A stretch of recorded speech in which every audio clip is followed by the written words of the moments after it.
Hello everyone, and welcome to an all-new informative series, all about game-worn jersey wear and tear, with your #1 goalie museum in the world.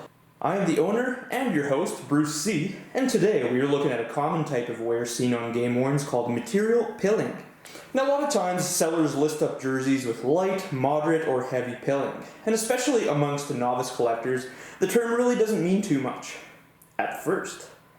Now, to help you out, we will talk about what pilling is and show you some notable examples from our own goalie museum collection so that you will look at game-worn jerseys with a slightly more informative eye. Let's begin, my friends. So first of all, what is material pilling? Essentially, pilling is when the material fibers on a jersey or a shirt or any type of fabric material begins to displace, knot up, and at an extreme begin to produce extremely fuzzy sections.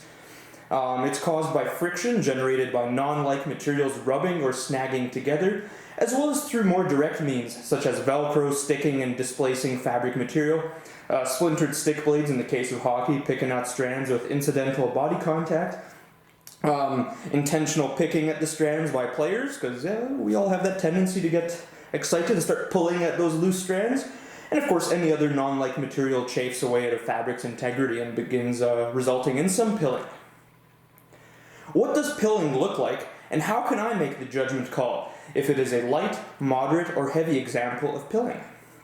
Now, of course, degrees of wear is highly subjective, and we will talk about degrees of wear in a future video.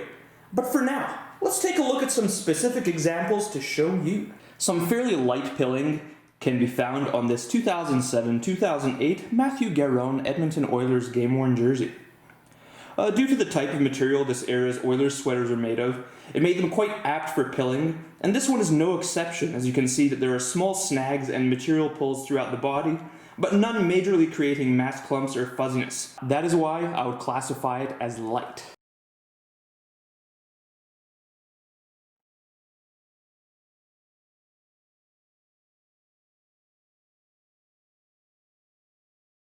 This 2010-11 Peter Budaj game-worn Colorado Avalanche sweater, used in his 100th win, demonstrates what I would call moderate pilling on the glove side.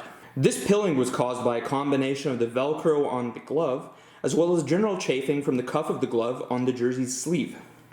Why I would say it is moderate is due to the concentration of pulled apart materials, but it is not to the extreme of being completely fluffed out just yet.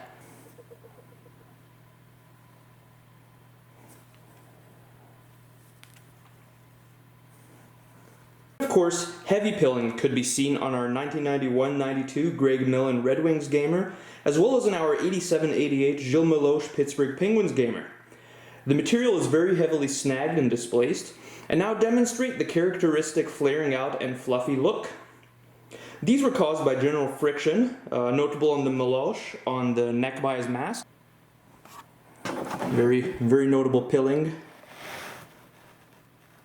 As you can see, it's fluffing out. It's really beyond returning to its original jersey state at that point. Pilling can actually be reversed in the early stages, but when it's this far, there's no way. So the pilling on the Greg Millen jersey was caused by the Velcro of his glove resting on the lower body of the jersey, resulting in very heavy pilling, as you can see here. Again, it's very heavily fuzzed out. Yeah, it's not ever going to be in a state where it can be returned to its original form.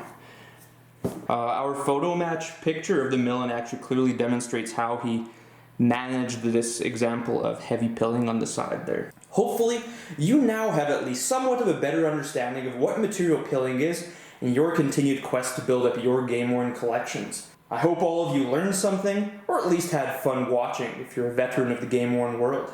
Until next time, have yourselves an excellent day. Bye-bye.